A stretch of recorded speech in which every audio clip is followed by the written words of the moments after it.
Have you noticed the new 25 businesses in the area? Probably not, because they've only been around a short amount of time. These imaginary businesses were developed by the members of co-op about a week ago and serve as a method of learning.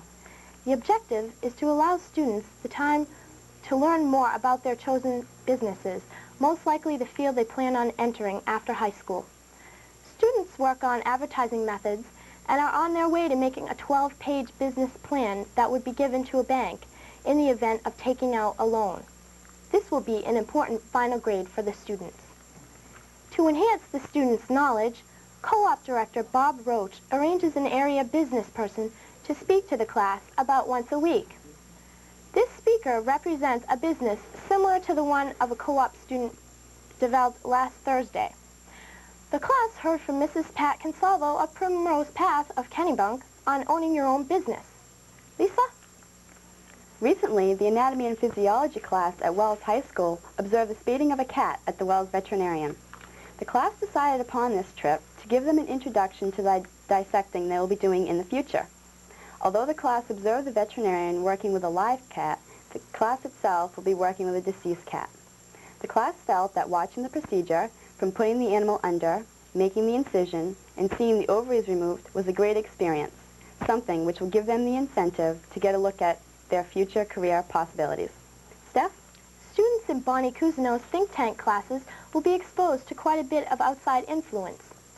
Sherry G. Roy recently talked to Ms. Cousineau about what she is hoping to accomplish through inviting guest speakers to the classroom. Why do you have outside speakers come in for this class? Well, in the think tank class, students are going to be doing research. And I would hope that they could be exposed to sources other than print sources. So I have people come in directly and act as primary sources for various topics and issues. And what have you discussed so far with these speakers? Well, we've had Ms. Olin, the school principal, has come in and talked about the pros and cons of students doing a community service requirement. Mr. Cohen, a teacher here at the high school, has talked about homogeneous grouping. We've had a representative from Maine Yankee talk about nuclear power. And last week we had a lawyer come in and talk about the issues of censorship.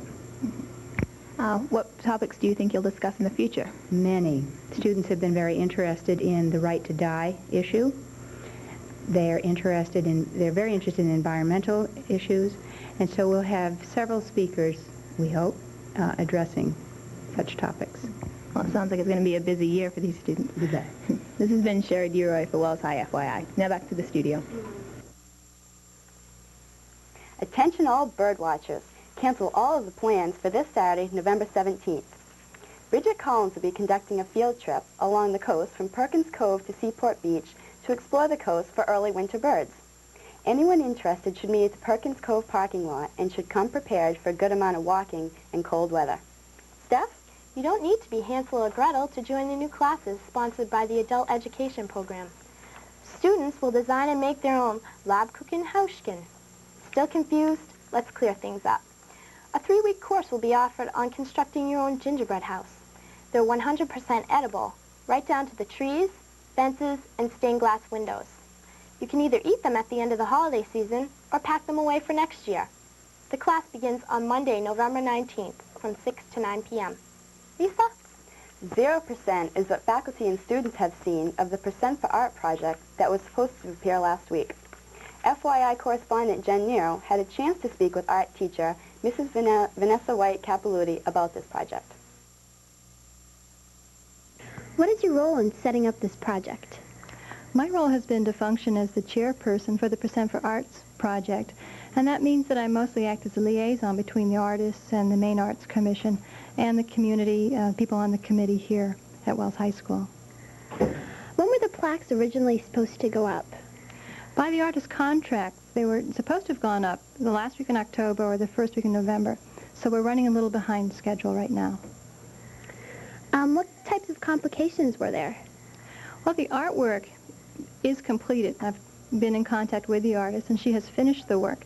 She's having some complications now with the people that she has contracts with as far as hiring the truck, the different kinds of machinery that she needs to bring the work into the high school and then put it up on the walls. When do you expect that the artwork will be displayed? Well, because the work is finished, it really depends on the schedule of the people that the artist is contracting with. So she hopes that it will be within the next few weeks. She asks us to be very patient. She assures us that we're getting a very fine piece of sculpture. She's been saving some of our money and cutting some costs so that we can afford this piece of sculpture, and that's one of the reasons why it's taking a little bit longer. So it should be here soon. Okay, well, I hope to see it up very soon. Thank you for your time. Thank you. This has been Jen Nero for FYI News. Now back to the studio. The Scouting for Food National Good Turn began November 10th as nearly 10,000 local Boy Scouts, Cubs, and Explorers went door to door distributing bags for the collection of non-perishable food. Those participating in the drive are asked to place the filled bags outside their doors by 9 a.m. next Saturday. Donations may also be left at any Shop and Save store. Peanut butter, baby formula, and packaged meals and canned vegetables are some suggested items. Last year, the Scouts collected more than 70 tons of food. This year's goal is 100 tons. Lisa? Tragedy has struck, and the Wells National Honor Society is helping to pick up the pieces. A few weeks ago, the Huff family of Kennebunk was driven from their home after a fire that destroyed their second-story home. To aid the family, Wells National Honor Society has set up a wishing well fund. NHS has made a wishing well out of